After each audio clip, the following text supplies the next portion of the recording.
Jalan berpikirnya pengikut teori konspirasi itu seperti ini saya tulis ya. Ada satu kelompok orang merencanakan sesuatu yang jahat secara rahasia. Tapi kita kan bukan orang bodoh, kita ini pinter, jadi kita tahu itu ada persenggolan di situ. Nah ini gaya teori konspirasi sudah. Kita itu selama ini dibohongi, aslinya tidak begitu. Nah itu kalimat-kalimat yang biasa dipakai. Biasanya asumsinya yang pertama, yang kelihatan itu bukan yang sebenarnya. Yang sebenarnya kita tidak tahu. Ada konspirasi di baliknya. Tidak mungkin kebetulan, semuanya sudah diatur. Nah, terus yang keempat, mereka itu jahat. Dan tujuan mereka kalau tidak kekuasaan, ya kemenangan, ya dan lain sebagainya. Kepemilikan, kesenangan. Jadi pokoknya intinya kita itu dicurangi, mereka bersekongkol untuk menyusahkan kita. Jadi mereka bersekongkol untuk merebut kekuasaan, merebut kemenangan, merebut. Ini namanya teori konspirasi. Ya, biasanya termasuk tahun depan misalnya di masa-masa pemilu itu macam-macam teori konspirasi yang muncul.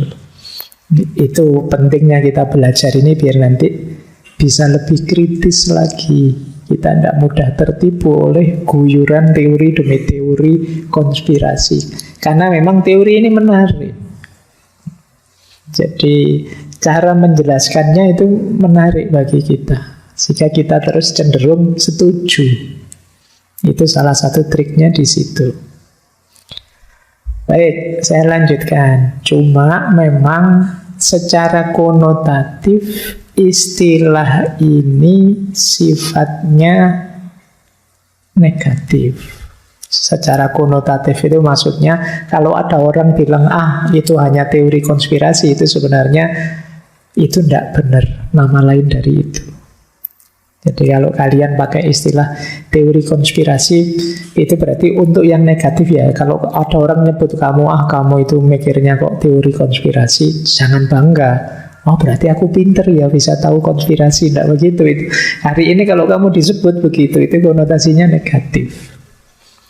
Kalau hari ini banyak untuk mengejek, merendahkan pikiran. Jadi kalau kamu disebut orang, kamu teori konspirasi itu sebenarnya ngejek kamu.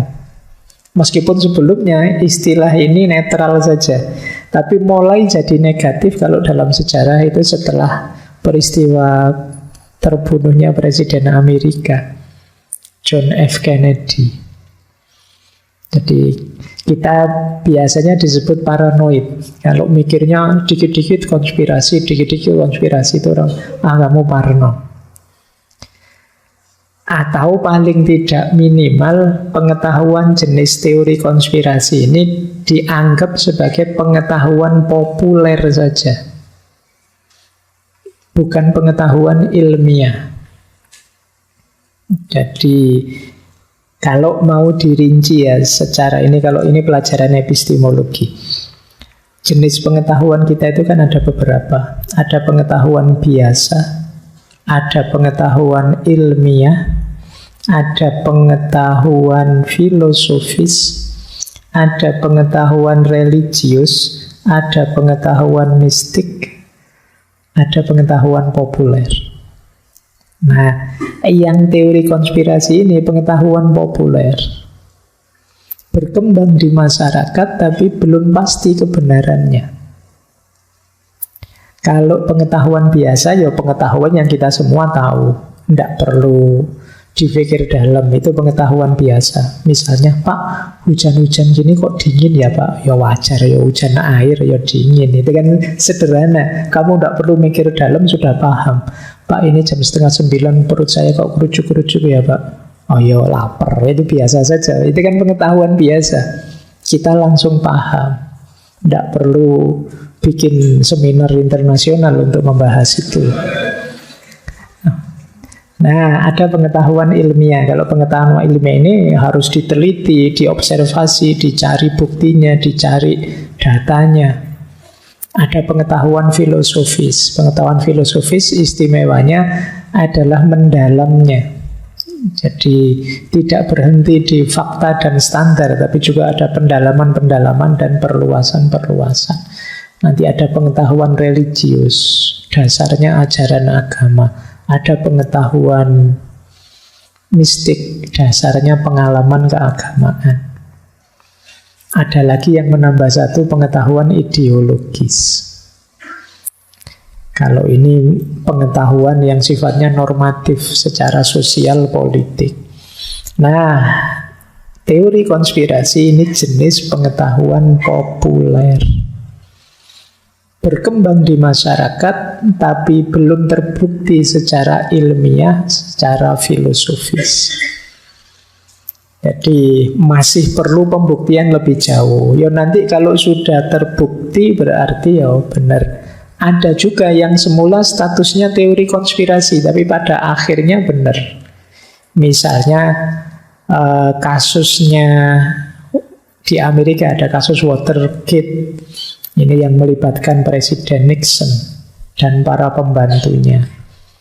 Itu mereka awalnya dituduh bersekongkol menutupi kasus Watergate. Awalnya orang ini teori konspirasi, masuk pemerintah begitu. Akhirnya ternyata terbongkar benar.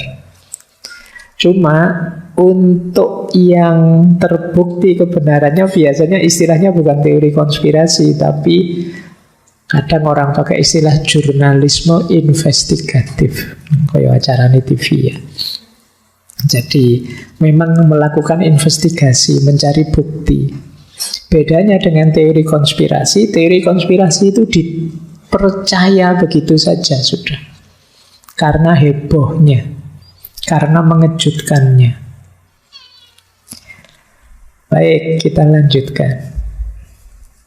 Nah, mengapa sih teori konspirasi itu lahir? Setidaknya ada 3 jawaban. Ini kayak ujian ya, ada pertanyaan, ada jawabannya. Yang pertama, kenapa teori konspirasi lahir? Karena orang merasa tidak berdaya menghadapi situasi. Ini kok tiba-tiba ada COVID ini? Apa yang terjadi? Pastinya bagaimana ya? Nah, jadi kita tidak berdaya melihat situasi seheboh ini, tapi saya tidak tahu jawabannya. Asal-usulnya dari mana? Penyebabnya apa? Ini terus membuat orang berspekulasi. Mesti ini dirancang, ini mesti. Tidak mungkin kebetulan ini. Pasti ada kekuatan yang menjadi dalangnya. Nah, kenapa kok orang merasa gelisah, tidak berdaya ketika tidak paham peristiwa yang sedang terjadi? Itulah manusia. Manusia itu punya fitrah curiosity, ingin tahu. Rasa ingin tahu itu tidak nyaman. Jadi orang kebingungan itu kan tidak enak. Kenapa kok aku diputus? Alasannya apa? Itu kan kamu gelisah 2 kali lipat. Kalau ngerti alasannya lebih ringan. Tapi ketika kamu tidak tahu sebabnya, kan terus menebak-nebak. Nah, teori konspirasi itu lahir dari mengira-ira, menebak-nebak secara spekulatif. Disitulah lahir, ya namanya spekulasi, kira-kira. Tidak ada datanya. Kadang-kadang datanya dibikin belakangan. Ciri kedua, kenapa orang melahirkan teori konspirasi? Karena penjelasan resminya tidak memuaskan. Jadi ureannya kok cuma begitu ya? Masih belum menjawab rasa penasaran saya. Kayak dulu waktu pandemi kan kita juga bingung penjelasannya kok gini, kadang A, kadang B, bulat, kadang tidak jelas. Terus kita mencari sendiri jawabannya. Penjelasan versi resmi tidak memuaskan kita. Ya kayak tadi loh, pandemi itu ya karena wabah, penyakitnya menyebar itu saja kan gitu. Tapi terus kenapa sih harus dikarantina? Kenapa harus dibeginiin, dibegituin? Kenapa vaksin saja sampai 3 kali dan lain sebagainya? Itu kan kita masih banyak bertanya-tanya. Sementara penjelasan resminya kurang detail. Dan yang ketiga, kenapa kemudian teori konspirasi itu lahir dan laku? Karena manusia itu cenderung langsung sepakat dengan apapun yang cocok dengan pandangannya sebelumnya. Sampean sudah tidak terlalu suka dengan negara sana, tiba-tiba ada kasus yang bilang negara itu bikin konspirasi untuk merusak kita. Sampean tidak pakai mikir 2 kali, setuju. Sama lah dengan calon-calonan itu kan kadang begitu. Pokoknya calon jagomu, kok ada berita baik, langsung setuju. Ada berita buruk, langsung tidak setuju. Itu manusia. Kata filosof Perancis Sartre, manusia itu sebenarnya yang dicari adalah gema suaranya sendiri. Jadi seolah-olah ini misalnya ya, di ngaji ini kalian suka sama saya, padahal mungkin tidak begitu.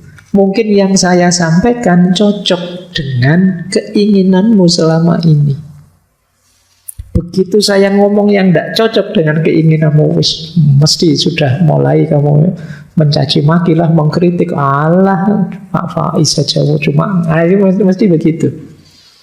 Karena manusia itu cenderung mencari gema suaranya sendiri. Makanya kalian yang merasa banyak followernya, sering dipuji dan lain sebagainya, hati-hati.